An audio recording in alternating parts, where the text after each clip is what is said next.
बिस्मिल्लाहिर्रहमानिर्रहीम। अस्सलाम वालेकुम वरहमतुल्लाहि वबरकातुह। I am Umar bin Abid and you are watching Umar linguistics.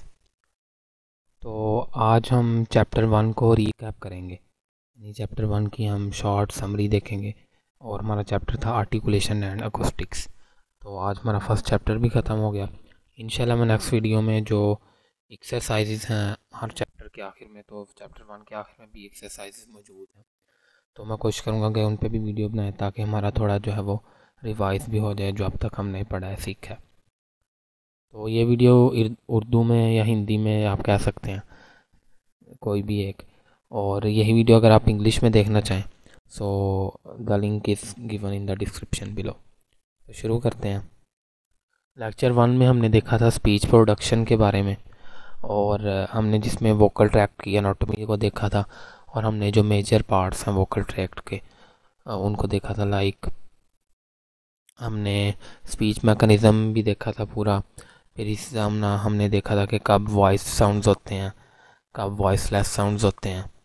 ठीक है, कि वोकल फॉल्ड्स अगर वाइब्रेट कर रहे हैं तो वॉइस टोन साउंड होगा, अगर नहीं तो वॉइसलेस।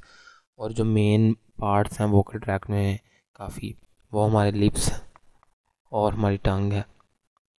ठीक है, फिर मैंने आपको एक एक्सरे फिल्म भी दिखाई थी जिसमें हमें आर्टिकुलेटर्स जो है वो मूव करते हुए नज़र आ रहे थे, जैसे कि ये है। ठीक है, ये कि टंग कहाँ मूव कर रही है किस साउंड पे। ठीक है, और टंग की पोजीशन जो अपर और लोअर आपको होती हुई नज़र आ रही है। ये कुछ चीज़ें देखी थी हमने। फिर हमने देखा कि हम वोकल ट्रैक को 2 पार्ट्स में डिवाइड कर लेते हैं, ओरल ट्रैक्ट और नेज़ल ट्रैक्ट। और इसमें हम बात करते हैं कि अगर जो ये वीलम है, ये सॉफ्ट पैलेट है, अगर ये फेरेंक्स की आवाज़ के साथ अटैच हो जाए तो यानी जब ये अटैच होगा तो इस सूरत में हमारे जो साउंड प्रोड्यूस होंगे वो ओरल होंगे, क्योंकि जो एयर है वो फिर एयर माउथ से ही बाहर निकलेगी। अगर ये रेज नहीं है और आगे है थोड़ा, तो इधर जो है वो स्पेस खाली हो जाएगी। और अगर इस तरह के साउंड जो होते हैं वो आमतौर पर नेज़ल ट्रैक्ट्स के ज़रिए उन साउंड में जो है एयर पास होती है नेज़ल ट्रैक्ट के ज़रिए। फिर हमने स्पीच जो मैकेनिज़्म है इसके 4 मेन कंपोनेंट्स को देखा था, कि एयर स्ट्रीम प्रोसेस, जिसमें हम एयर जो है वो लंग्स के ज़रिए ऊपर लेके आते हैं, यानी हम क्या कहते हैं एक्सहेल जब कर रहे होते हैं, तो ये इधर फोनेशन प्रोसेस होता है, यानी हमारे वोकल फॉल्ड्स इधर मौजूद होते हैं। अगर वॉइसलेस साउंड हो तो वोकल फॉल्ड्स वाइब्रेट नहीं होंगे, अगर वॉइस साउंड होगा तो इधर वोकल फॉल्ड्स वाइब्रेट होंगे। फिर उसके बाद जो हम एयर आती है मुंह में, और इधर से हमारे जो आर्टिकुलेटर्स मूव कर रहे होते हैं, तो अगर तो वो ओरो प्रोसेस वो होता है कि अगर जो वीलम है वो रेज्ड हो, वो फेरेंस की वाल के साथ अटैच हो जाए, तो फिर हमारा माउथ के ज़रिए हम एयर को एक्सहेल करेंगे। और अगर वीलम रेज नहीं हो रहा, जैसे इस तरह के साउंड्स में, तो वीलम लोअर्ड होता है, तो इस सूरत में जो हमारी एयर है वो हम एक्सहेल करेंगे नोज़ के ज़रिए। लेक्चर 2 में हमने साउंड वेव्स को देखा, यानी हमने अकुस्टिक्स को देखा थोड़ा। और फिर आने वाले लेक्चर्स में हमने places of articulation, manner of articulation, voicing, nasality and laterality, इस पे तो मैंने खैर 5 factors how to describe consonants, इस पर मैंने अलग से भी वीडियो बनाई थी, लेकिन लेक्चर 2 का हमारा फोकस था साउंड वेव पर, यानी अकुस्टिक्स पर। और उसमें हमने लेक्चर 2 में एक तो हमने देखा था कि साउंड वेव फॉर्म हमें क्या क्या चीज़ें बताती है, और जिसमें हम ये देख सकते हैं कि पर सेकंड जो हम ये भी देखते हैं कि अगर एक साउंड हो तो उसमें जो है वो एक वेव फॉर्म रिपीट भी होती है। जैसे ये आ का है, आ का ये वेव फॉर्म है, तो आपको एक ही हमें वेव फॉर्म रिपीट होती हुई नज़र आ रही है, और हर सेकंड के 100वें हिस्से में। ठीक है, फिर इसके बाद हमने देखा था ये स्पेक्ट्रोग्राम को। ठीक है, जो शॉ साउंड है इसकी भी एक स्पेसिफिक टाइम के हमने स्पेक्ट्रोग्राम को देखा था, ये स्पेक्ट्रोग्राम। और फिर हमने इसे क्या कहते हैं कि रोटेट करके देखा, जिसकी वजह से इसके जो फॉर्मेट्स को बिल्कुल इसके सामने ला के हमने देखा। ठीक है, कहाँ जो है वो श की हमने देखा, श की जो पिच है या फ्रीक्वेंसी जो हमने आने वाले लेक्चर में बात की वो हमें ज़्यादा नज़र आ रही है। और लेकिन जो है, क्योंकि वावल है, तो इसकी हमें मल्टीपल पिचेस जो है वो नज़र आती हैं, ये 1 2 3 इस तरह।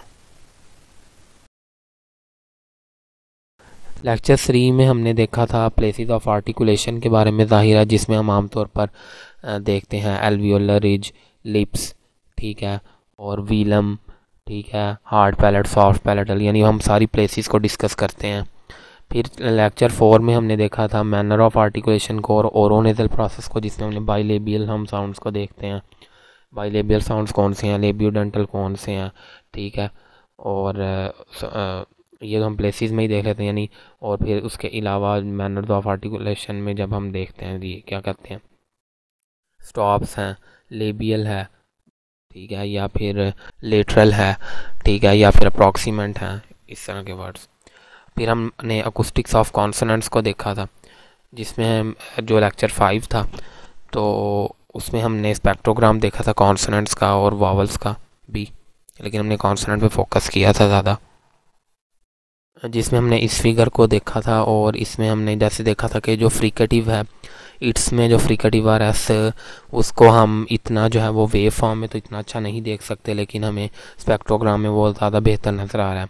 नाइस में भी एक फ्रिकेटिव है, तो इससे भी ये अब हमने बात की थी कि कैसे जो है वो कॉन्सोनेंट्स का जो है वो वे जो स्पेक्ट्रोग्राम है वो चेंज हो सकता है अगर फ्रिकेटिव की पोजीशन चेंज होने थे। इधर इट्स आखिर पे आ रहा है, इधर नाइस, ठीक है, इधर भी आखिर में ही आ रहा है, लेकिन इसका हमें जो है स्पेक्ट्रोग्राम थोड़ा डिफरेंट नज़र आ रहा था। नेज़ल साउंड की भी हमने ये स्पेक्ट्रोग्राम और इसका वेव फॉर्म देखा था कि नेज़ल और लेटरल साउंड, तो हमें स्पेक्ट्रोग्राम में इतना ज़्यादा नहीं पता चल रहा होता, ठीक है, अनलेस कि हम इसे बहुत ज़्यादा जूम कर लें प्राट जैसे सॉफ्टवेयर में, लेकिन हम स्पेक्ट्रोग्राम में काफ़ी वादे डिफरेंट नज़र आ रहा है कि नेज़ल का जो स्पेक्ट्रोग्राम है, लेटरल का जो स्पेक्ट्रोग्राम है और ये जो दो फ्रिकेटिव का स्पेक्ट्रोग्राम है, ये चेंज है और वावल से काफ़ी डिफरेंस है इनमें, ठीक है। तो यही हमने चीज़ें देखी थी, acoustic properties of consonant in wave form in spectrogram. फिर हमने बात की थी कि एम्पलीट्यूड क्या है, यानी जो हाई पीक्स हैं, जितना हाई पीक्स होगा उसका मतलब उतना ज़्यादा एम्पलीट्यूड है। पीरियोडिसिटी, जिसका मतलब है कि एक वेव फॉर्म का बार बार रिपीट होना, जो भी मैंने आपको दिखाई भी थी, और फ्रीक्वेंसी वगैरह को हमने देखा। लेक्चर 6 में हमने वावल्स को डिस्क्राइब किया उनके 3 पैरामीटर्स के लिहाज से, फ्रंटनेस और बैकनेस के लिहाज से, हाई है या लो है, और लिप्स राउंडेड है या अनराउंडेड है। जैसे हमने बात की थी कि ई जो है वो फ्रंट हाई वावल है और इसमें लिप्स जो है वो अनराउंडेड है, जबकि ऊ बैक हाई वावल है लेकिन लिप्स जो है इसमें राउंडेड होते हैं। मैंने आपको पिक्चर्स के ज़रिए, वीडियोस के ज़रिए काफ़ी दिखाया था ये, तो वो भी आप डिटेल से देख सकते हैं। लेक्चर 7 में हमने बात की थी वावल्स की अकूस्टिक प्रॉपर्टीज़ के बारे में, जिसमें हमने ये फॉर्मेट्स वगैरह को देखा था, ठीक है, कि वावल्स के जो है वो डिफरेंट पिचेस होती हैं। वावल्स जो होते हैं वो अकूस्टिकली काफ़ी कम्प्लेक्स हैं, उनमें मल्टीपल पिचेस होती हैं। हमने बात किया था कि जो फ्रंट हाई वावल्स हैं उनकी फ़र्स्ट पिच जो है वो हाई होती है, जबकि जो बैक वावल्स हैं उनकी सेकंड पिच हाई होती है एज़ कम्पेयर टू क्या कहते हैं कि फ्रंट वावल्स, ठीक है। फिर लेक्चर 8 जो कि लास्ट लेक्चर था, उसमें हमने सुप्रा सेगमेंटल्स की बात की थी, जिसमें हमने सेंटेंस स्ट्रेस को देखा था, हमने सेंटेंस स्ट्रेस, इंटोनेशन, पिच को देखा था, लाउडनेस को देखा था, और कैसे पिच जो है वो एक सिंपल सेंटेंस को दैट्स अ कैट इस तरह पिच जो है वो मीनिंग चेंज कर देती है, एक सिंपल सेंटेंस को क्वेश्चन स्टेटमेंट बना सकती है। और स्ट्रेस जो है उससे हम मीनिंग चेंज होता है, यानी अगर हमारे पास नाउन्स हैं, 2 सिलेबल नाउन है तो उसमें ओवरफ्लो है जैसे, तो फर्स्ट सिलेबल पर स्ट्रेस आते गया, लेकिन अगर वही overflow as a noun verb use होता है तो ओवरफ्लो सेकंड सिलेबल पर जो है वो स्ट्रेस आती है, जो कि हमारा लास्ट लेक्चर था, ठीक है। इंशाल्लाह मैं नेक्स्ट लेक्चर में एक्सरसाइजेस की तरफ जाने की कोशिश करूँगा और फिर हम चैप्टर 2 शुरू करेंगे। तो मुझे उम्मीद है कि आपको समझ आ चुका होगा आज का लेक्चर, और वैसे ये तो सारे लेक्चर्स वो हैं जो डिटेल से देखने वाले हैं, तो वो मैं लिंक्स ऐड कर दूँगा डिस्क्रिप्शन में भी, या आप अगर वो प्लेलिस्ट भी देख लें अ कोर्स इन फोनेटिक्स तो आपको पता चल जाएगा। So this is all about today's lecture. Don't forget to give your feedback, remember in your prayers. जज़ाकल्लाहु खैरन एंड थैंक यू।